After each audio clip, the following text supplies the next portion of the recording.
Hi students, welcome to Jayadev academy. మనం current affairs అనే భాగం ఈ లాక్డౌన్ ప్రిపరేషన్ లో భాగంగా స్టార్ట్ చేసామండి.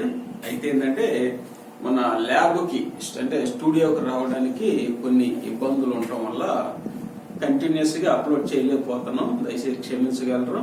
అయితే వీలును చూసుకొని ఈ రికార్డింగ్ చేయడము మరి అప్లోడ్ చేయడం అనేది కంటిన్యూ చేస్తా ఉంటాం. ఈ లాక్డౌన్ పీరియడ్ అనేది ఇబ్బందికరంగా ఉందని మనకు తెలుసు బయటికి రావడానికి. సరే, మనం కరెంట్ అఫైర్స్ గనక ఒకసారి రివిజన్ రీకాల్ చేసుకుంటే ఇది ఫిబ్రవరిలో జరిగేటటువంటి కరెంట్ అఫైర్స్ అనేవి ఒకసారి చూద్దామండి. ఇవి ఎగ్జామినేషన్ పాయింట్ ఆఫ్ వ్యూలో మీకు ఇంపార్టెంట్ గా చెప్పొచ్చు అండి. కరెంట్ అఫైర్స్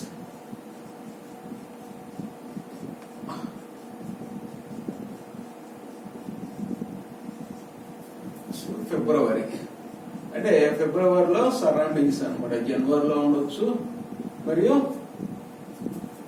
మార్చిలో ఇలా ఇంపార్టెంట్ వాటిని బట్టి మనం డిస్కస్ చేసుకుందామండి. ఫిబ్రవరి అంటే చుట్టుపక్కల అంశాలు ఇంపార్టెంట్ సంఘటనలు అనేవి మనం తెలుసుకుందాం. మొన్న ఈ మధ్య ఆర్థిక సంఘం 15వ ఆర్థిక సంఘం అండి. ఇప్పుడు నడుస్తున్నటువంటి మనకి ఫైనాన్స్ కమిషన్ ఏదంటే 15వ ఆర్థిక సంఘం. దానికి ఈ మధ్యనే సమయం అయిపోయినప్పటికీ కాలం అయిపోయినట్టు పొడిగించడం కూడా జరిగింది. అయితే ఈ 15వ ఆర్థిక సంఘం అనేది మన దేశంలో ఉన్నటువంటి అన్ని రాష్ట్రాలకి తను వసూలు చేసినటువంటి పన్నుల్లో నుంచి కొంత భాగం అయితే ఇవ్వడం జరుగుతుంది.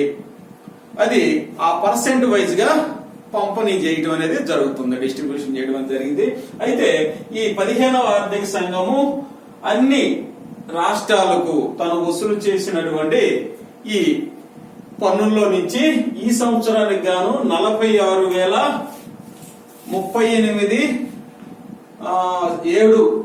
కోట్ల రూపాయలు అనేది ఇవ్వాలనేసి నిర్ణయించడం జరిగిందండి. As per 15th finance commission ప్రకారము అన్ని స్టేట్లకి 46,038.70 కోట్ల రూపాయలు అంటే 70 లక్షలు ఇవ్వాలనేది కేంద్ర ప్రభుత్వం యొక్క ఆలోచన అండి.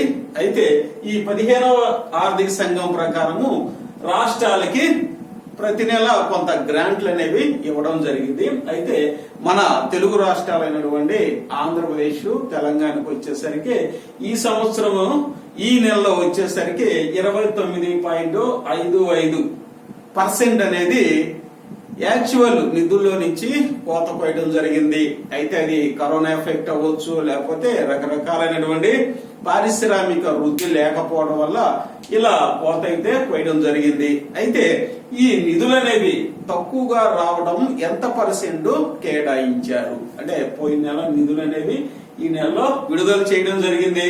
అయితే ఎంత పర్సెంట్ తెలుగు రాష్ట్రాలకి యాక్చువల్ నిధుల్లో నుంచి తగ్గించడం జరిగింది అంటే 29.55% అనేది తగ్గించడం జరిగింది. ఇది మనకి ఎగ్జామినేషన్ పాయింట్ ఆఫ్ వ్యూలో ఇంపార్టెంట్. కాబట్టి ఇలాంటి అంశాలు అయితే మేబీ అడిగినా అడగొచ్చు, ఒకసారి గుర్తు పెట్టుకోండి. అంటే ఆంధ్రప్రదేశ్ కి 2021 ఆర్థిక సంవత్సరంలో ఎన్ని వేల కోట్లు ఇవ్వాలి అంటే ఒక సంవత్సర కోణంలో ఎన్ని వేల కోట్లు ఇవ్వాలని ప్రతిపాదించారంటే 32,237.68 కోట్ల రూపాయలు ఇవ్వాలి అనేసి నిర్ణయించడం జరిగింది. ఇది 12 నెలలు బై 12 వేసేసి ప్రతి నెల ఈ గ్రాంట్స్ అనేవి రిలీజ్ చేయడం జరిగింది. అందులో భాగంగా మొన్న అంటే ఈ మధ్య కాలంలో ఆంధ్రప్రదేశ్ కి ఇచ్చినటువంటి గ్రాంట్ ఎంత, పోయిన నెల నిధులు వచ్చేసరికి 15వ ఆర్థిక సంఘం నిధులు 1892.64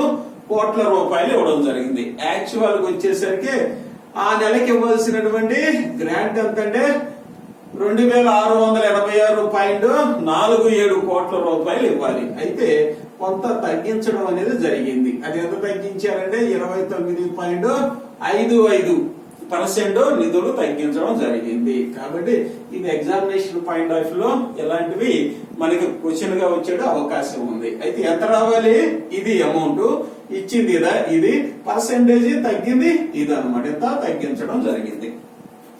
అదే తెలంగాణకు వచ్చేసరికి 2020-21 ఆర్థిక సంవత్సరంలో 16,726 కోట్లు ఇవ్వాలనేసి ప్రతిపాదించారు. దీన్ని ప్రతి నెలకి అంటే 12 నెలలకి బై 12 వేసి ప్రతి నెలకి కొంత అమౌంట్ అనేది విడుదల చేయడం జరిగింది. అయితే పోయిన నెల యాక్చువల్ గా ఇచ్చింది ఎంత అండి? 982 కోట్లు.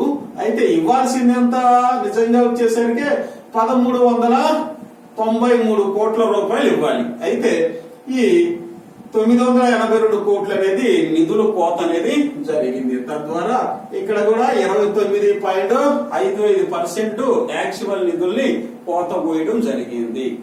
కాబట్టి ఎంత ఇచ్చారు, ఎంత ఇవ్వాలి, ఎంత తగ్గించారు, ఎంత పర్సెంట్ అనేది ఇంపార్టెంట్ అండి. కాబట్టి ఇవి మనకి ఎగ్జామ్ లో ఈ కోవిడ్ వైరస్ ద్వారా మనకి నిధులు తగ్గినాయి కాబట్టి ఎంత తగ్గిందనేసి అడగవచ్చు అనమాట.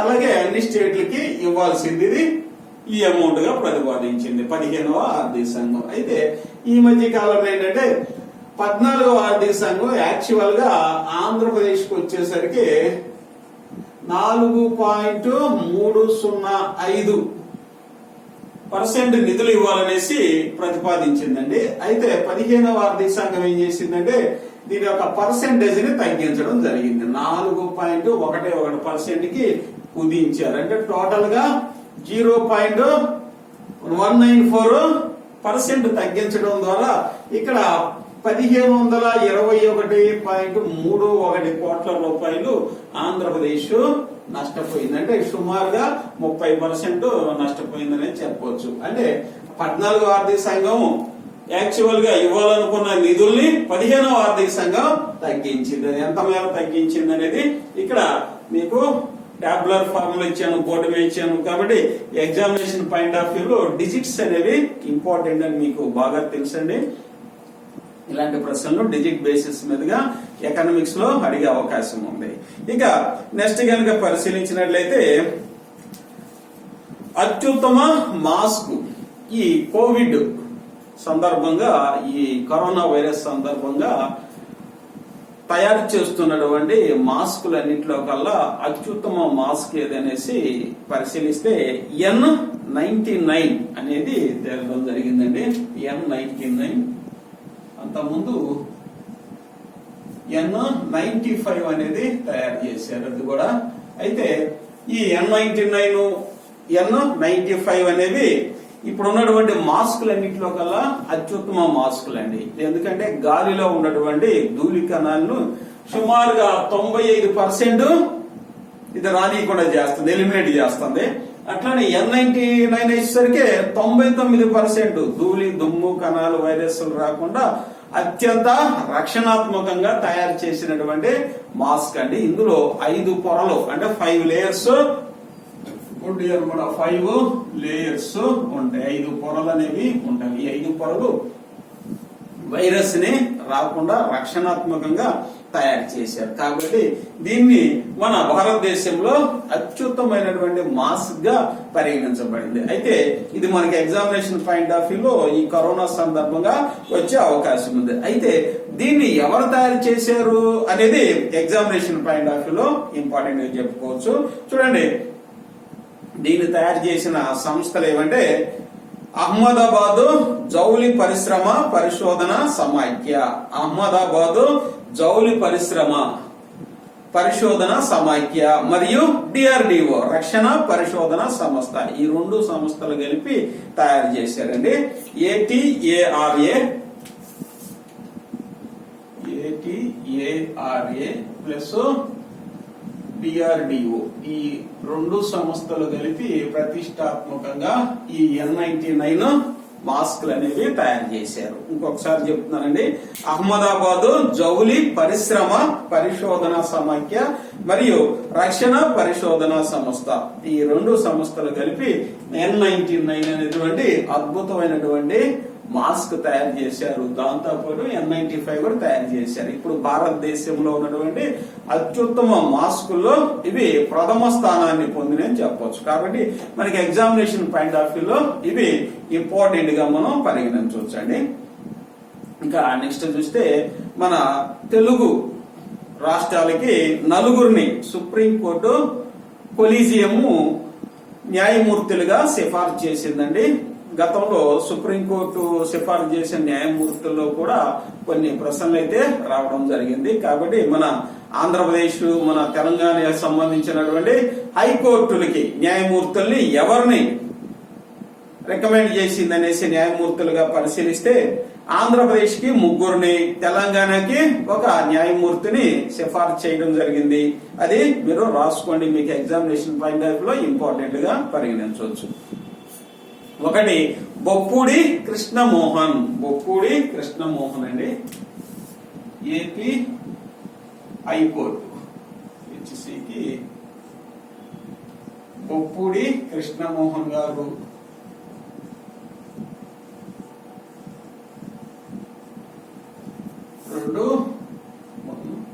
రెండు కె లలిత కుమారి గారు. 2 కె లలిత కుమారి గారు. 3 కె సురేష్ రెడ్డి. సురేష్ రెడ్డి వీరు ఆంధ్రప్రదేశ్ హైకోర్టుకి వీరు నియమించబడ్డారు. అట్లనే తెలంగాణ హైకోర్టుకు వచ్చేసరికి ఒకరినే సిఫార్సు చేయడం జరిగింది. వారు వచ్చేసరికి బి విజయసేన రెడ్డి. విజయసేన రెడ్డి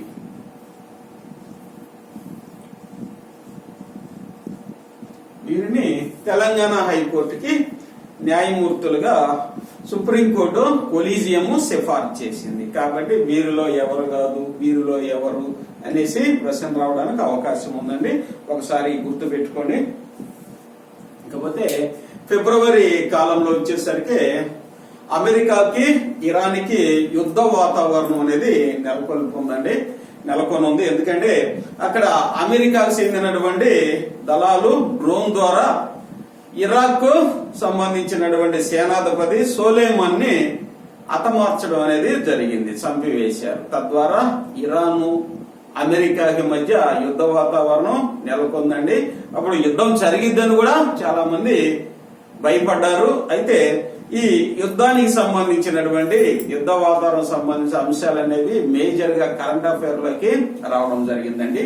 దీనికి సంబంధించిన ముఖ్య అంశాలు ఏంటంటే, ఇక్కడ ఏమైనా పరిశీలించినట్లయితే ఇరాక్ కు చెందినటువంటి దళాధిపతి కట్స్ ఫోర్స్ అధిపతి కాసిం సొలేమాన్, ఈయన ఇరాక్ మిలిషియా కమాండర్ తో కలిపి అబూ మొహదీ ఆల్ మొహండిస్ మిగతా కొంతమందితో కలిసి అమెరికా సేనలు ఎక్కడైతే ఉన్నాయో ఇరాక్ లో, బాగ్దాద్ లో గాని ఎక్కడైతే ఈ గల్ఫ్ కంట్రీస్ లో అమెరికా సేనలు ఉన్నాయో మరి వారి సంకీర్ణ సేనలు అంటే వాళ్ళ మిత్ర దేశాలకు సంబంధించిన సైనికుల్ని లక్ష్యంగా చేసుకుని కొన్ని వందల మందిని కాసిం సొలేమాన్ చంపివేయడం జరిగిందండి ఆయన నేతృత్వంలో.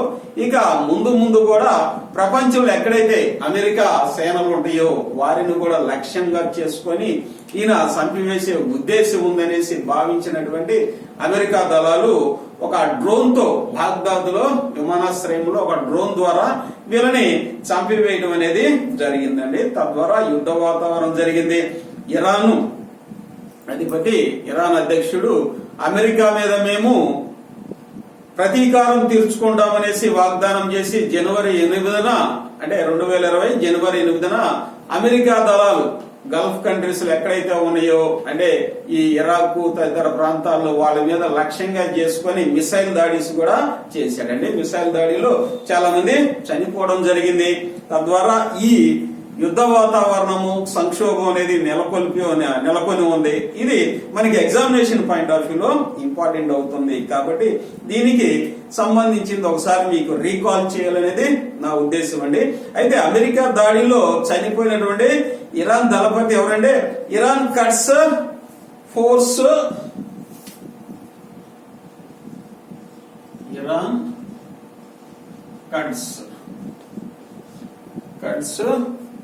ఫోర్స్ అధిపతి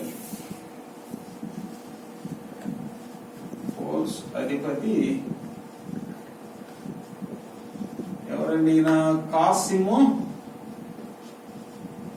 సొలేమాన్. ఇది ఇంపార్టెంట్ అండి. ఈయన్ని మరియు ఇరాక్ మిలిషియా కమాండర్ అబూ మహాది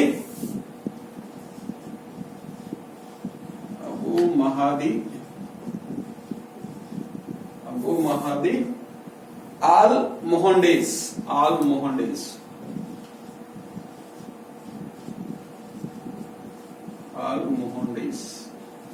ఈయన మరియు ఒక 6 సైనికులు అంటే మిలిటెంట్లో ఈ అమెరికా దాడిలో చనిపోవడం అనేది జరిగిందండి. ఇది ఎగ్జామినేషన్ పాయింట్ ఆఫ్ వ్యూలో మనకి ఇంపార్టెంట్. యుద్ధ వాతావరణం కూడా నెలకొంది. యుద్ధం జరిగిద్ది అనుకున్నారు, ఫిబ్రవరిలో యుద్ధం జరిగేటటువంటి అవకాశం ఉందనేసి భావించారు. అయితే అనుకోకుండా యుద్ధ వాతావరణం తొలగిపోయింది. ఈ కరోనా ఎఫెక్ట్ వచ్చిన తర్వాత ప్రపంచం కరోనా పోర్లో ఉండడం వల్ల యుద్ధ వాతావరణం పోయినాయి. అయితే మనకి ఎగ్జామినేషన్ పాయింట్ ఆఫ్ వ్యూ ఇది ఇంపార్టెంట్ కాబట్టి నేమ్స్ అనేవి గుర్తుపెట్టుకోండి. ఇంకా నెక్స్ట్ పరిశీలించినట్లయితే సుపరిపాలన దినోత్సవము.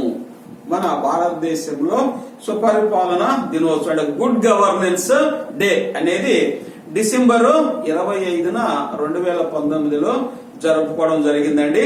ఈ రోజు సందర్భంగా అంటే భారతదేశంలో ఉన్నటువంటి రాష్ట్రాల్లో ఉన్నటువంటి సుపరిపాలనను లెక్కించడం ద్వారా రాష్ట్రాలకి ర్యాంకులు అయితే ఇవ్వడం జరిగిందండి. అయితే ఇందులో వచ్చేసరికి మొట్టమొదటి ర్యాంక్ వచ్చేసరికి తమిళనాడు, నెక్స్ట్ మహారాష్ట్ర, కర్ణాటక అయితే ఈ 3 ప్లేసుల్ని కైవసం చేసుకోవడం జరిగింది.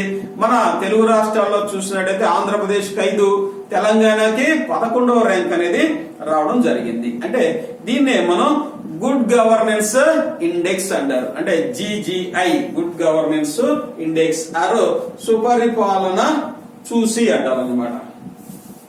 సుపరిపాలన సూచి ఆరు గుడ్ గవర్నెన్స్ ఇండెక్స్ అంటారు. దీన్నే GGI అంటారండి. GGI అంటారు. దీని ప్రకారం మొట్టమొదటి ప్లేస్ ఏ రాష్ట్రానికి వచ్చింది అనేది ఇంపార్టెంట్. తమిళనాడు మొట్టమొదటి ప్లేస్ వచ్చింది. అయితే రెండోది మహారాష్ట్ర రావడం జరిగింది. మూడోది కర్ణాటక. మహారాష్ట్ర కర్ణాటక ఇది 3 ప్లేసుల్లో ఆక్యుపై చేసుకోవడం జరిగింది. ఏపీకి వచ్చేసరికి 5th ర్యాంకు, అట్లనే తెలంగాణకి 11th ర్యాంక్ అనేది రావడం జరిగింది. ఈ గుడ్ గవర్నెన్స్ కి సంబంధించినటువంటి డేటాని ఎలా సేకరిస్తారు, మన భారతదేశంలో ఉన్నటువంటి రాష్ట్రాల్ని ఏ విధంగా తీసుకుంటారు, పరిగణలో తీసుకుంటారని కొన్ని ముఖ్యాంశాలు దీంట్లో కూడా మనం డిస్కస్ చేద్దామండి. GCI కోసం మన భారతదేశాన్ని కొన్ని పెద్ద రాష్ట్రాలు, కొన్ని చిన్న రాష్ట్రాలు మరియు ఈశాన్య రాష్ట్రాలు అనేసి 3 భాగాలుగా విభజించడం జరిగిందండి. పెద్ద రాష్ట్రాల్లో వచ్చేసరికి 18 రాష్ట్రాలను తీసుకున్నారు. అట్లానే చిన్న రాష్ట్రాలకు వచ్చేసరికి 11 రాష్ట్రాలని తీసుకున్నారు. యాస్టీజ్ గా ఈశాన్య రాష్ట్రాలను కూడా అలానే తీసుకొని 3టిగా పరిగణించి కనీసము 10 పాలనా అంశాలు 10 పారామీటర్స్ అనేవి తీసుకోవడం జరిగింది. ఈ 10 పారామీటర్స్ వచ్చేసరికి ఒక్కొక్క దానికి ఒక్కొక్క మార్క్ అనేది ఇవ్వడం జరిగింది. తద్వారా 10 మార్కులకి కేటాయించడం ద్వారా ఈ GGI గుడ్ గవర్నెన్స్ ఇండెక్స్ అనేది రాష్ట్రాలకి వీళ్ళకు వచ్చిన మార్కులను బట్టి కేటాయించడం జరిగింది. ఇది మనకి ఎగ్జామినేషన్ పాయింట్ ఆఫ్ వ్యూలో ఇంపార్టెంట్. అయితే ఈ పాలనాంశాలు పారామీటర్స్ ఏంటంటే జనరల్ గా వ్యవసాయము, వాణిజ్యము, పారిశ్రామిక రంగ అభివృద్ధి, ఇన్ఫ్రాస్ట్రక్చర్, మౌలిక రంగము, ఇవన్నీ 10 రకాలైనటువంటి అంశాలు తీసుకున్నారండి. వీటిల్లో మార్కులను బట్టి ఈ పెద్ద రాష్ట్రాల్లో వీటికి ర్యాంకులు ఇవ్వడం జరిగింది.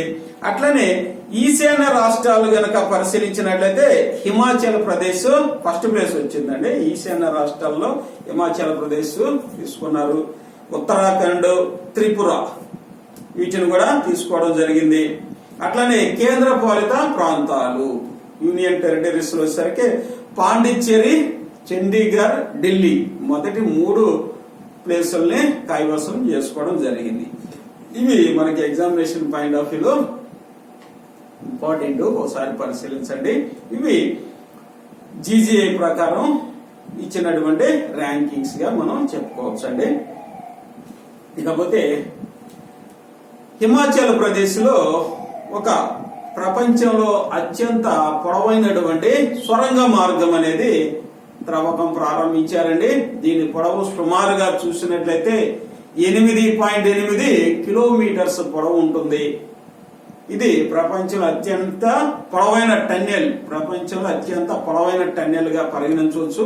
అయితే దీనికి ఎవరి పేరు పెడతం జరిగింది, ఇది ఎక్కడి నుంచి ఎక్కడికి టన్నెల్ ని త్రవ్వడం అనేది జరిగింది అనేది ఇంపార్టెంట్ అండి. సరే, హిమాచల్ ప్రదేశ్ లో వచ్చేసరికి ఇది రోహతాంగ్ అంటే పరిగణించే రోహతాంగ్ అనమాట. ఇది ఈ రోహతాంగ్ కి ప్రభుత్వం మన మాజీ ప్రధానమంత్రి అయినటువంటి శ్రీ అటల్ బిహారీ వాజ్పేయి పేరు గారిని సూచించడం జరిగిందండి. ఇది సొరంగ మార్గం. ఏదంటే దీన్ని ఇంతకుముందు వచ్చేసరికి రోహతాంగ్ సొరంగ మార్గం అనేవాళ్ళు. హిమాచల్ ప్రదేశ్ లో ఉందండి. దీన్ని మన దివంగత మాజీ ప్రధానమంత్రి అయినటువంటి శ్రీ అటల్ బిహారీ వాజ్పేయి గారు పేరున నామకరణం చేశారు. ఆయన జయంతోత్సవం అయినటువంటి డిసెంబరు 25వ తారీఖున రోహతాంగ్ సొరంగ మార్గాన్ని ఈయన పేరు మీదకి మార్చడం జరిగింది. దీనికి కూడా ఒక విశిష్టత అయితే ఉందండి. ఈ సొరంగ మార్గాన్ని ప్రారంభించింది అటల్ బిహారీ వాజ్పేయి గారే. ఈయన 2003లో దీన్ని ప్రారంభించడం అనేది జరిగిందండి. ఇది హిమాచల్ ప్రదేశ్ లోని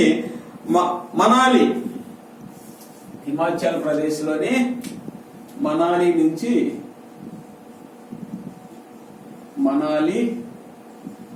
లేహ్, లదాఖ్ ఈ ప్రదేశాల్ని జమ్మూ కాశ్మీర్ తో కలిపిద్దండి. ఇది ఇలా కలుపుతుంది. ఇది 8.8 కిలోమీటర్స్ పొడవైతే ఉంటుందండి. కాబట్టి ఇది మనాలి లడక్ ని కలిపిద్దండి. అయితే దీని ద్వారా ఏమవుతుందంటే మనాలి నుంచి లడక్ కి 46 కిలోమీటర్లు దూరం అయితే తగ్గడం జరిగింది. 46 కిలోమీటర్ల దూరం తగ్గిందండి. అందులో ఈ లడక్ కి గనక వచ్చినట్టయితే శీతాకాలంలో మిగతా ప్రదేశాలకి ఇది కాంటాక్ట్ పోతుంది అనమాట.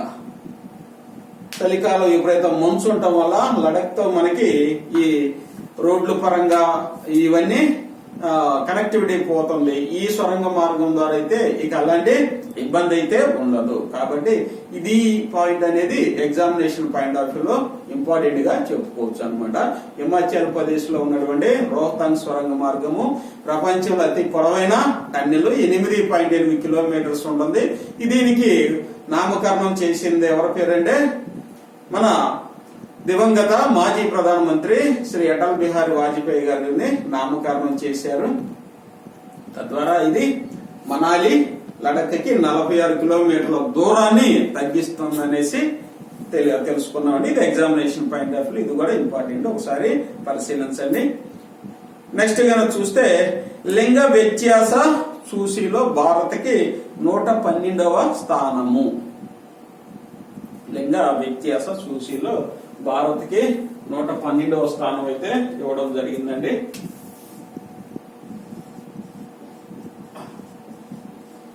వ్యత్యాస సూచీలో భారత్ కి 112వ స్థానం. ఎంతమంది ఎన్ని దేశాలు తీసుకుంది అంటే మొత్తం టోటల్ గా 153 దేశాలను కనుక పరిశీలిస్తే భారత్ కి 112వ స్థానం వచ్చింది. అయితే గతంలో కనుక చూసుకున్నట్టయితే 2019లో చూసినట్లయితే 108వ స్థానము ఉందండి. అయితే ఈ సంవత్సరం చూసినట్లయితే 112వ స్థానానికి దిగజారింది. 4 ర్యాంకులు దిగజారింది. అంటే ర్యాంక్ ఎక్కువ అయ్యే కొద్దిగా దిగజారినట్టు లెక్క అన్నమాట. అంటే ఇక్కడ ఈ ఇండెక్స్ ని తయారు చేసేది ఎవరంటే వరల్డ్ ఎకనామిక్ ఫోరం, ప్రపంచ ఆర్థిక ఫోరం వాళ్ళు ఈ సూచీని తయారు చేస్తారండి. డిసెంబర్ 17న ఇది రిలీజ్ చేయడం జరిగింది. అయితే ఈ ఇండెక్స్ ప్రకారము మొట్టమొదటి ప్లేస్లు ఎవరికి వచ్చినాయి అంటే ఐస్లాండ్, నార్వే, ఫిన్లాండ్ ఈ మొట్టమొదటి place, second place, third place ఈ మూడింటికి రావడం జరిగింది. అయితే 153వ ప్లేస్ వచ్చేసరికి యెమెన్ కి 153వ ప్లేస్ అనేది రావడం జరిగిందండి. యెమెన్ 153వ ప్లేస్ జరిగింది. అయితే 152, ఇరాక్ 152, ఇంకా పాకిస్తాన్ వచ్చేసరికి 151వ ప్లేస్ రావడం జరిగింది. అయితే మొట్టమొదటి ప్లేస్ ఎవరికి వచ్చిందండి? ఇది సరే ఐస్లాండ్ కి మొట్టమొదటి place, Norway second place, Finland third place రావడం జరిగింది. అయితే మొట్టమొదటిసారిగా ఈ చూసిని తయారు చేసినటువంటి ఇండెక్స్ తయారు చేసిన వ్యక్తి ఎవరంటే cloves swab, professor cloves swab. ఈయన 2006లో ఈ సూచీని అయితే తయారు చేయడం జరిగిందండి. ప్రొఫెసర్ క్లౌస్ స్వాబ్ ఈయన 2006లో ఈ లింగ వ్యత్యాస సూచీని తయారు చేశాడు. ఇది వరల్డ్ ఎకనామిక్ ఫోరం తో కలిసి తయారు చేయడం జరిగింది. అయితే ఇందులో తీసుకునేటువంటి అంశాలు ఏమిటి అనేది ఇంపార్టెంట్. ఇంతవరకు అందరికి తెలుసండి, మనం ఫోకస్ చేసి చదువుతాం. ఈ సంవత్సరం 112, పోయిన సంవత్సరం 108 వచ్చిందని తెలుసు. ఇది world economic forum first place అని చదువుతాం. అయితే ఇందులో ఏ పారామీటర్స్, ఏ అంశాలు తీసుకుంటారనేది ఇంపార్టెంట్. ఒకసారి చూడండి. ఆరోగ్యం, రెండోది విద్య, మూడోది రాజకీయాలు, నాలుగోది ఆర్థిక అంశాలు. ఈ 4 అంశాలు తీసుకొని పురుషులు మరియు మహిళలకు మధ్య వ్యత్యాసాన్ని మదింప చేస్తారన్నమాట. చూస్తారు ఎట్లా ఉంది, స్త్రీలకి పురుషులకి మధ్య శాలరీస్ విషయంలో ఏమైనా వ్యత్యాసం ఉందా, లేకపోతే కూలీ విషయంలో ఏమైనా వ్యత్యాసం ఉందా, ఎక్కడన్నా డిస్క్రిమినేషన్ అనేది ఉందని పరిశీలించి తయారు చేసేదే ఈ లింగ వ్యత్యాస చూసి అండి. కాబట్టి ఇది ఎగ్జామినేషన్ పాయింట్ ఆఫ్ వ్యూలో మనకి ఇంపార్టెంట్ గా చెప్పుకోవచ్చు అండి. ఇక నెక్స్ట్ గా చూస్తే భారత అటవీ నివేదిక 2019. ఈ మధ్య పర్యావరణం మీద 1-2 ప్రశ్నలు అనేవి రావడం జరుగుతుంది. కాబట్టి ఈ ఫారెస్ట్ రిపోర్ట్, యాన్యువల్ రిపోర్ట్ అనేది వెరీ వెరీ ఇంపార్టెంట్. దీని ద్వారా భారతదేశంలో అడవుల శాతం ఎంత ఉంది, అసలు ఎంత ఉండాలి, ఏ రాష్ట్రంలో ఎక్కువ ఉంది, విస్తీర్ణ పరంగా ఏ రాష్ట్రానికి ఎక్కువ, లేకపోతే ఆ రాష్ట్ర విస్తీర్ణంతో చూసినట్లయితే ఎంత పర్సెంట్ ఉందనేది, వీటి మీద ప్రశ్నలు అనేది గతంలో ప్రశ్నాపత్రాల్లో కూడా మనం పరిశీలించామండి. మనం భారతదేశంలో అడవుల శాతం ఎంత ఉండాలి అనేది చూస్తే 33.5% ఉండాలనేసి ఒక నియమంగా ఉందండి. అయితే ఈ 33.5% సాధించడానికి ప్రతినిత్యము మన అటవీ మరియు పర్యావరణ శాఖలు అనేవి నిరంతరం పనిచేసి డిఫారెస్టేషన్ నుంచి ఎఫారెస్టేషన్ తీసుకెళ్తుందండి. తద్వారా అడవుల పెంపకం జరుగుతుంది. అయితే దీనికి సంబంధించిన రిపోర్ట్ అనేది మనం చూద్దామండి. అయితే ఈ కేంద్ర అటవీ పర్యావరణ శాఖ మంత్రి అయినటువంటి ప్రకాష్ జవదేకర్ గారు ఈ రిపోర్ట్ అనేది ఇవ్వడం జరిగింది డిసెంబర్ 30న. దీని ప్రకారం ఏంటంటే భారతదేశంలో ఇప్పటి వరకు ఉన్నటువంటి అటవీ విస్తీర్ణము ఎంత, టోటల్ గా వచ్చేసరికి ఎంత, 80.73 మిలియన్ హెక్టార్లు అండి.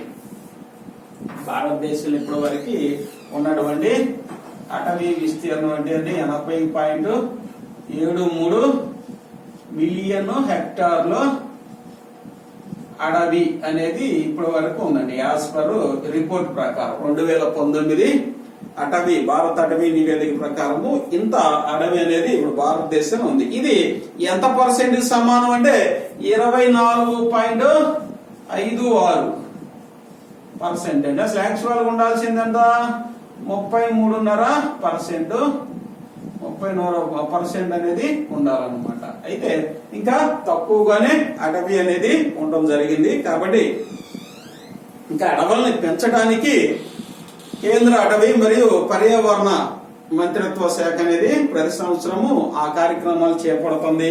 ఈ రిపోర్ట్ ఏంటంటే మనకి examination point of view important కాబట్టి ఒకసారి దీంట్లో ముఖ్యాంశాలు చూద్దామండి. ఈ రిపోర్ట్ ప్రకారం కనుక మనం చూసినట్లయితే ప్రస్తుతానికి భారతదేశంలో ఎంత అడవులు పెరిగినాయి అంటే 5,188 చదరపు కిలోమీటర్ల అడవి అయితే పెరిగిందని చెప్తున్నారండి.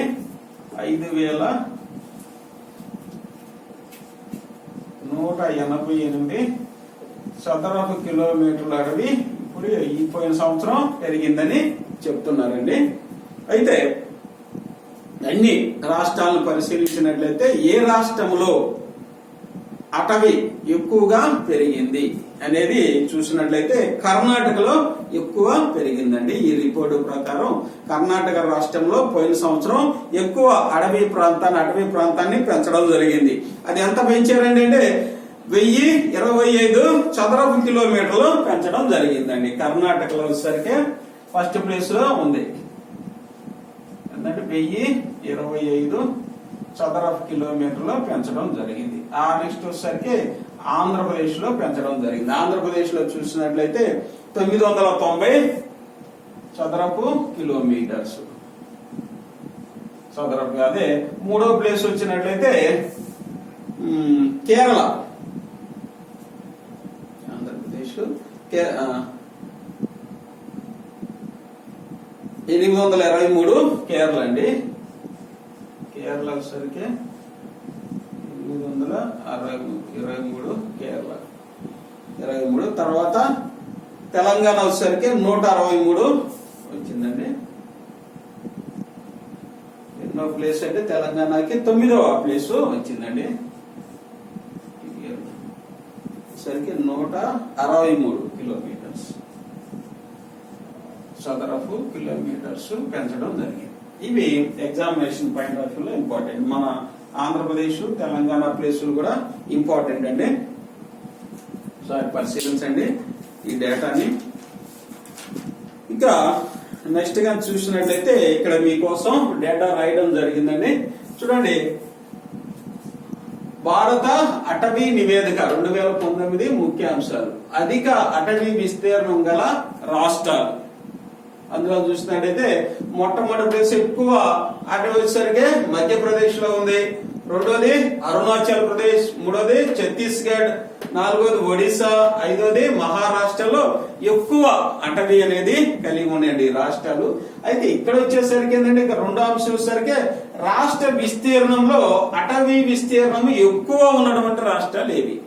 ఆ ఉన్నటువంటి విస్తీర్ణంలో ఎక్కువ అటవీ భాగం ఉన్నటువంటి రాష్ట్రాలు ఏదంటే ఫస్ట్ మిజోరాం 85.41% అక్కడ అడవి అనేది ఉంటుందండి. అంటే ఎక్కువ భాగం అడవి ఉంటుంది మిజోరాం లో. నెక్స్ట్ అరుణాచల్ ప్రదేశ్ 79.63.